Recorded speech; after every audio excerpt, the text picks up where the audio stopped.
Magandang gabi mga kaibigan, sa aking mga subscriber, sa aking mga silent viewer. Shout out sa inyong lahat. Baka naman pwedeng maglambing ng subscribe. Pa-press na subscribe, pa-press na notification bell, select nyo yung all para updated kayo sa aking mga video na na-upload. Pa-like na rin ang video, at kung gusto nyo i-share nyo na rin. Meron nga pala ako ditong dalawang coins. EDSA People Power Revolution at saka 50 ang tawag dito, 50 new dollars ng Taiwan.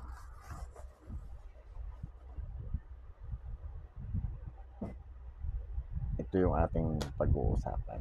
Ito nga palang EDSA People Power Revolution. May napanood ako nitong vlogger Ang dami niyang hawak nito at nakalagay pa sa nilagayan siyang parang papel kulay blue. Meron ako dito nun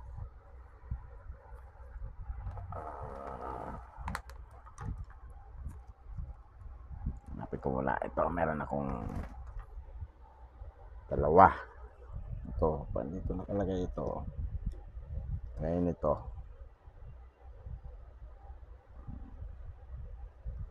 Ang loob nito ay nakasulat ay People Power Commemorative Coin. This coin is issued commemorate an event of historic significance in the Philippines.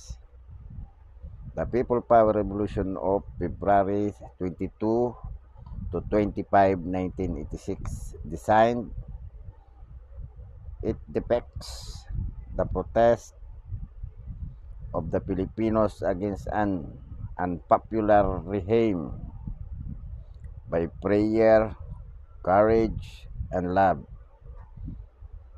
This manifestation became the rallying point for the restoration of democracy in the country. It also features the seal of the Republic of the Philippines. Ang specification niya mga kaibigan ay ito: metallic composition, diameter metallic composition, pure nickel, diameter 36, weight grams, 22, shape edge, round milled. Ito yung edge niya, round, tapos milled, may guhit-guhit siya mga kaibigan. Face value 10 peso. Quantity circulation, high quality circulation coin siya. Ang hawak ko nito ay limang walang lagayan, tatlong walang lagayan, dalawa yung may lagayan ako. Itong may lagayan ako, pre ko ito nung nabili ko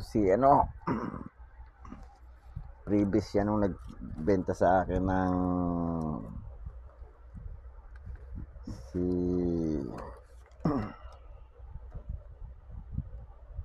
Macario Sakay. Ayan, si Macario Sakay na gawan ko na rin ito ng content na nakaraan. Hindi ko alam kung napanood nyo na mga kaibigan itong ginawa kong content kay Macario Sakay. Si Macario Sakay ang bayaning nakalimutan. At ito yung authenticity certificate na ni Macario Sakay. May authentic certificate siya. So punta na tayo sa ating topic, sa ating EDSA People Power Commemorative Coin. Pictures niya, Issuer Philippines, period Republic 1946 to date, type circulating commemorative coin, year 1988, value 10 peso, currency peso, composition nickel, weight 22 grams, diameter 36 mm, thickness 3.0 mm, shape round, technique meld, orientation medal alignment. Demonetized May 1, 2020. Ang bago lang pala ito na demonetize, pero hindi na to umikot sa circulation eh. Siguro tinago na talaga ito ng mga collector din. May vlogger akong napanood kasi ito. Ang sabi niya, pumili, ang dami niya talagang hawak na ganito. Siguro mga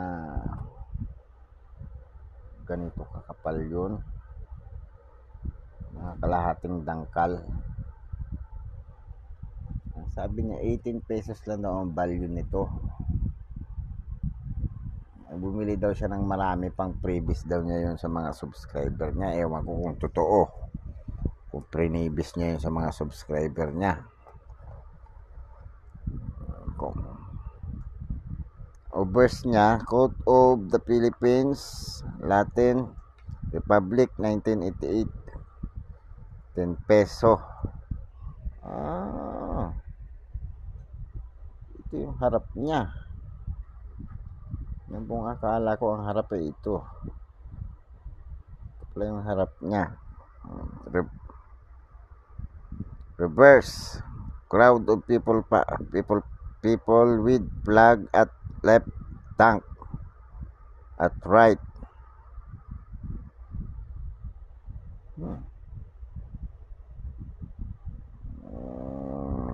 Dapat up ang sinabi. Ang sabi ay crowd of the people with flag and left, tank at right. Dapat ang sabi up at the people crowd, ang tank. Hindi rin napaliwanag ng maayos itong design na to. Walang nilagay. Ang designer pala ay si Bayani Rumbawa. Bayani Rumbawa. Natin yung price niya.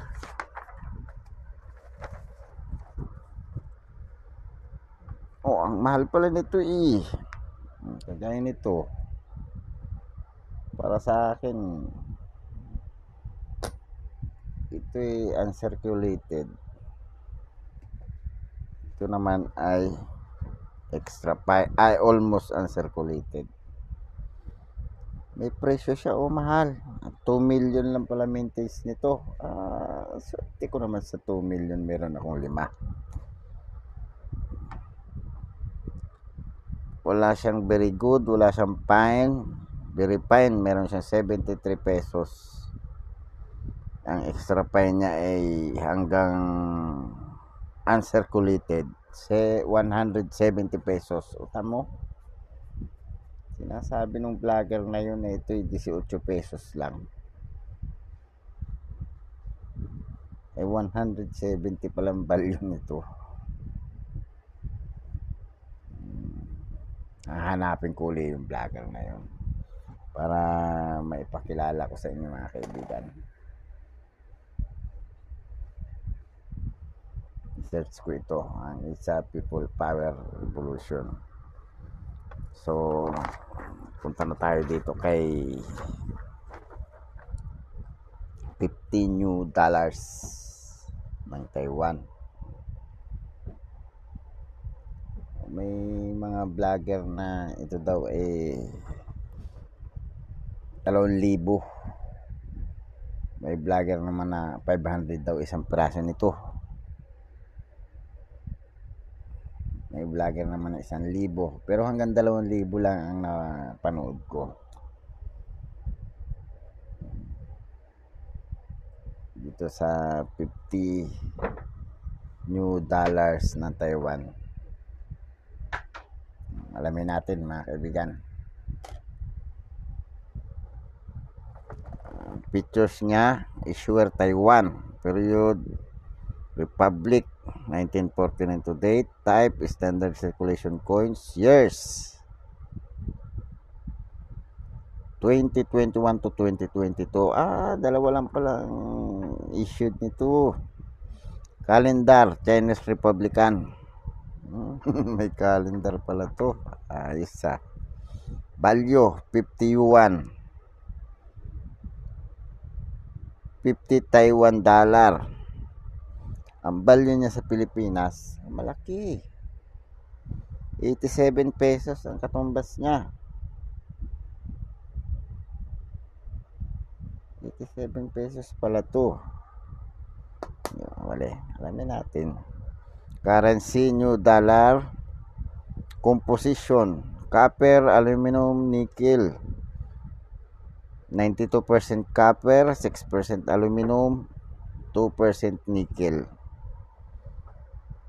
Weight 10 grams, diameter 28 mm, thickness 2.4 mm, shape round, technique meld, orientation middle alignment.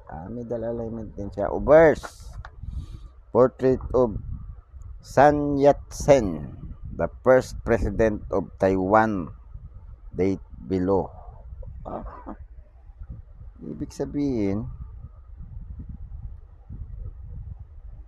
2003 lang sila nagkaroon ng first president. Ibig sabihin prime minister sila dati ng Taiwan. Reverse,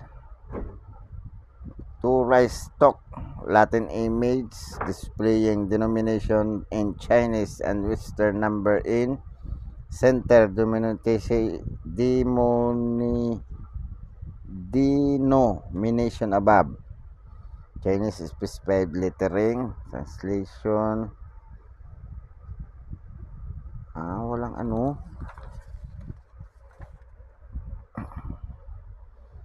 wala siyang designer. Walang nakalagay na designer.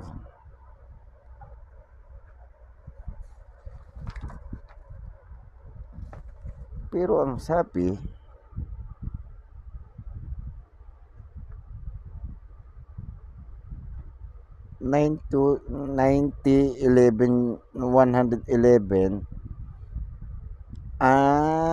mali pala ang banggit ko kanina mga kaibigan, pasensya na. 2001 to 2022. Sorry.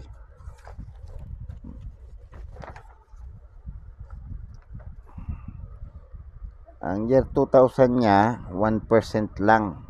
Walang value. Itong hawak ko ay 2013. 2002, meron siyang fine, 92 pesos, verify 97, extra fine, 160 hanggang almost uncirculated, 180 yung uncirculated niya. 2003, very fine lang at saka extra fine, 110.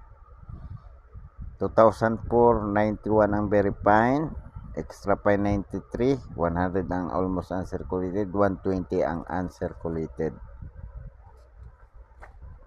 Dami palang ito, akala ko dalawa lang. 2005 ay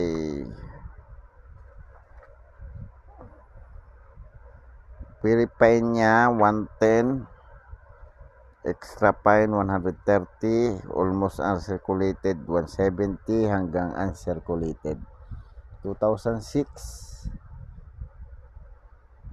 meron siyang verify 92 hanggang extra fine 93 ang uncirculated niya. Ang almost uncirculated 93, ang uncirculated niya ay 270. Aba, mahal-mahal siya. 2007 very fine lang, 91. 2008 wala. 2009 extra fine 100. 2010 ganun din, extra fine lang 120. Wala ding value ang 2011 hanggang 2013. Aba, ba't itong value itong hawak ko?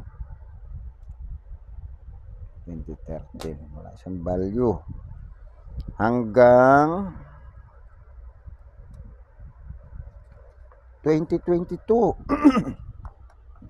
Yun lang ang may value hanggang 2010 lang.